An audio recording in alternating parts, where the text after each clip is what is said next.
Ok, estou atento aqui, meus amigos. Eu estou olhando aqui o seguinte, a carta que o Wagner Pires de Sá, ex-presidente do Cruzeiro, primeiro eu acho que ele errou porque ele mandou a carta para o Globo Esporte. É porque foi uma matéria, né, que o Globoesporte.com estava fazendo. Mas eu acho que poderia mandar para a imprensa de um modo geral, né? Ou chamar lá para uma coletiva, sei lá, etc, né? Então vamos lá. Ele mandou para o Globo Esporte, de acordo com o ex-dirigente, a sua gestão demonstrou por meio de tabelas e gráficos a terrível situação financeira que já se encontrava o clube. Ele coloca aqui, abre aspas, Wagner falando, mostrei e demonstrei através de tabelas e gráficos a terrível situação financeira em que já se encontrava o clube, com um perfil da dívida extremamente comprometedor.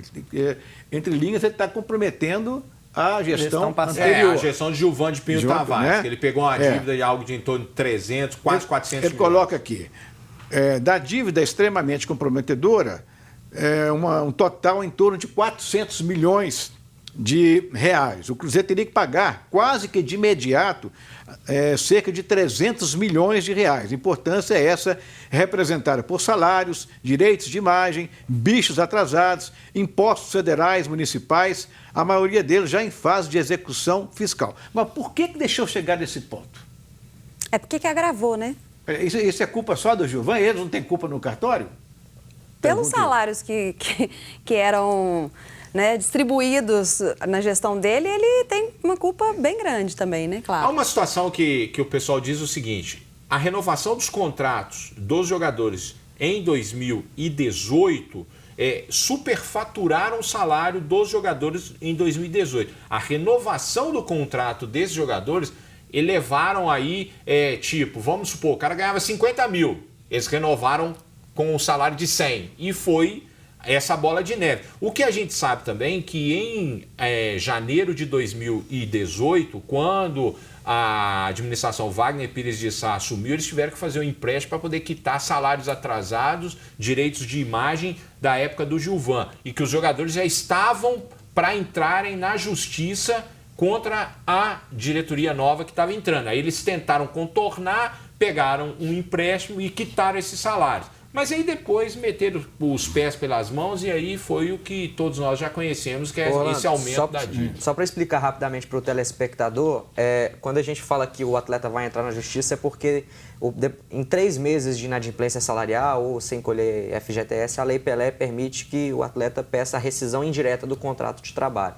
Então essa foi realmente uma situação que aconteceu no início do mandato do ex-presidente Wagner Pires de Sá. Pois é, então essa carta, né, que nós lemos aqui, pequenininho, detalhe, digamos assim, ela é bastante longa, você pode ver no Globoesporte.com, porque é interessante que a torcida tome conhecimento, embora ela não diga nada, ele está ali criando...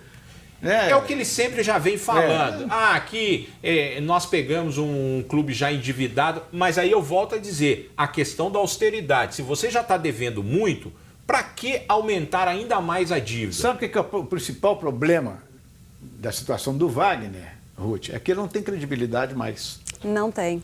E com isso ele pode escrever o que quiser que a torcida... Não, e fica difícil de realmente ter essa credibilidade, porque ele ficou muito tempo calado, fazendo besteira, não falava-se nada, né? Até tinha um apelido aí que todo mundo sabe, que é o Rainha da Inglaterra. Então não tem como ter credibilidade, né, Orlando? Complicado. E o Cruzeiro continuou com problemas, meus amigos. Coloca na tela para mim aqui alguns jogadores, Mito, que estão em litígio com o Cruzeiro. Aqui nós temos 3, dificilmente vão ficar. Não vão ficar, né? O Ederson teve uma reunião com o Cruzeiro ontem, não teve nenhum acordo. A torcida tem feito alguns movimentos de volta a Ederson, né? Mas quem não quer jogador. Que o Ederson... O Ederson até mostrou interesse em voltar. Mas está muito na mão do intermediário. O André Cury não quer que o jogador fique no Cruzeiro. É aquela dependência de um jogador jovem, fica muito nas mãos do empresário que quer definir os rumos da carreira dele. O Dedé tinha que se apresentar, não se apresentou. E o Ariel Cabral tem uma reunião hoje, à tarde, com o Cruzeiro, mas dificilmente vai ficar. Parece que não quer ficar, né? Não quer ficar, ficou praticamente 20 dias na Argentina. Mas ele arrumou o clube? Os empresários arrumaram o clube? Até então, ninguém sabe se arrumou. Bom, mais 2 que ficaram, vamos falar agora aqui, que é o Fábio e que é o Léo também. Vamos ver o que eles disseram ontem na entrevista coletiva, acompanhada pela Carol Castilho.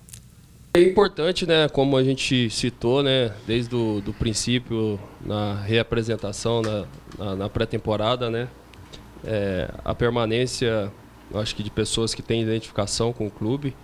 Acho que cada um fala por si, eu falo pela minha pessoa, entendeu? E sempre muito bem resolvido, primeiramente porque peço a Deus que me direcione em tudo que eu venha fazer dentro e fora de campo.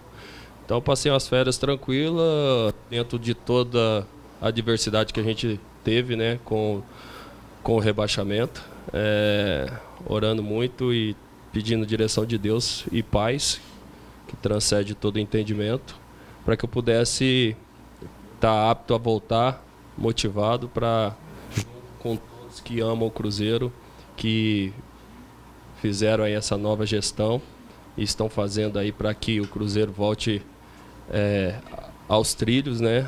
Porque a gente vivenciou várias coisas que tiraram essa grandiosidade do Cruzeiro e colocou ele em lugares obscuros.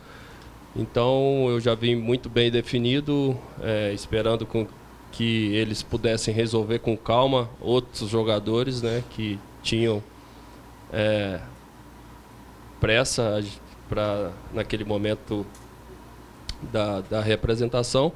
Então acho que o importante é isso, a transparência de quem quer ficar e quer ver o clube novamente no lugar que é merecido. A história diz isso, não é um ano ruim que vai apagar a nossa história vitoriosa e grandiosa. Então o meu pensamento sempre foi permanecer e tive tranquilidade para esperar o grupo gestor aí resolver outras prioridades, porque a minha prioridade sempre foi permanecer e passar essa credibilidade e essa identificação junto com o torcedor aí nesse momento de reconstrução. Muito bem. Depois a gente vai ouvir o Léo mais para frente no programa, e para a gente mudar de assunto aqui, só vou, falando de outros clubes, naturalmente, que recebi agora a mensagem lá do Bruno, que é o Bruno Faleiro, o assessor de comunicação, que o Cruzeiro Esporte Clube informa que a reunião ordinária do Conselho Deliberativo, que será realizado amanhã, né? Quinta-feira. Dia 6, a partir das 19 horas, lá no Salão Nobre do Parque Esportivo do Barro Preto, poderá ser acompanhada pela imprensa. Nós vamos estar lá acompanhando, que eu acho que essa reunião vai ser de suma importância. É a primeira reunião do Conselho depois dessa confusão toda ou não? Esse ano de 2020? É a primeira reunião, e tem um detalhe, né, Orlando? Se o Conselho do Cruzeiro não aprovar essas contas de 2018, o Cruzeiro perde o financiamento do Profut. Então é uma situação muito delicada. Que, na verdade, só para complementar, na sexta-feira terá uma comissão do Cruzeiro lá no Distrito Federal para conversar com o governo federal sobre a questão dessas dívidas que o Cruzeiro tem com o Profut, que já não pagam há um bom tempo aí, né? Se não me engano, 3 anos mais ou menos. Muito para bem. poder renegociar tudo isso. Ok. A Libertadores de América já começou. Começou para os brasileiros ontem, né? Com o Internacional. 0-0. Internacional Montijo conseguiu expulso. um resultado até interessante, fez um bom jogo, acompanhei o jogo. Internacional, teve as melhores chances, poderia ter vencido, jogou com um a mais o segundo tempo quase inteiro, mas traz um resultado para o Brasil totalmente acessível. Precisa de uma vitória simples jogando em casa na semana que vem para se classificar para a fase de grupos. E hoje tem a estreia do Corinthians. Teve confusão? Foi lá que teve confusão? A situação no Chile está complicada, vamos ver, para quem não pôde acompanhar o jogo, olha aí, ó, isso aí... Não foi mostrado continuou, na hora né? da transmissão ao vivo, porque a transmissão é da Conmebol. Eles preferem não mostrar justamente para não. O jogo seguiu. Eles não mostram para continuar seguindo o jogo e não dar o ibope que os manifestantes querem. Agora, duas coisas. O porquê que aconteceu isso aqui e o que é. Claro que isso é fogo, mas como que surgiu esse fogo? O Chile vem enfrentando uma situação complicada política, né? Tem uma grande parte da população chilena que é contra o governo do atual presidente chileno. Então, uma série de manifestações que vem acontecendo desde o ano passado, inclusive a final da Libertadores, seria em Santiago, foi transferida de última hora, e os protestos continuam. Agora eles vão chegando aonde tem os grandes eventos no Chile, eles querem chamar atenção, querem mostrar o descontentamento com o atual governo, e foi o que aconteceu ontem novamente. Cadeiras atiradas no gramado, o fogo... E o horário do jogo também, foi antecipado por causa dos protestos também. Por causa disso. E o Fluminense também, você fala de Libertadores, começou ontem na Sul-Americana também, empatando em 1-1 no Maracanã com o União La Calera.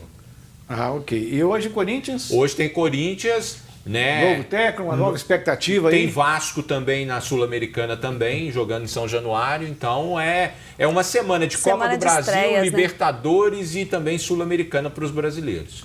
Muito bem, meus amigos, eu quero falar para vocês agora a respeito de consórcio. Quando vocês pensarem em adquirir um carro, uma moto, a casa própria, é o sonho de todos nós, faça consórcio, é muito fácil. E a melhor dica é procurar a Multimarcas Consórcios, o seu consórcio multibrasileiro. A Multimarcas Consórcios é patrocinadora oficial de grandes times do Brasil. Ligue agora 031 DDD 3036 1688 ou acesse o site multimarcasconsórcios.com.br. Você vai ser muito bem atendido e, naturalmente, vai fazer um ótimo negócio, que é ter você que apareceu ali, né? Não sei por que, mas Garoto apareceu. propaganda da Multimarca. Da Multimarca. Deve ser. Muito bem, meus Não amigos. tá ruim, não, né? Não, eu tenho um certo laço, né, com a Multimarcas Consórcio, né? Com certeza. A conta no final do mês vai toda lá para sua conta. Bom, brincadeiras à parte, nós vamos para um rápido intervalo. Daqui a pouquinho, então, Atlético fazendo a sua estreia neste campeonato que, para o presidente do Atlético, antigamente não valia nada, né? Mas agora o Sul-Americano está valendo muito. Até já!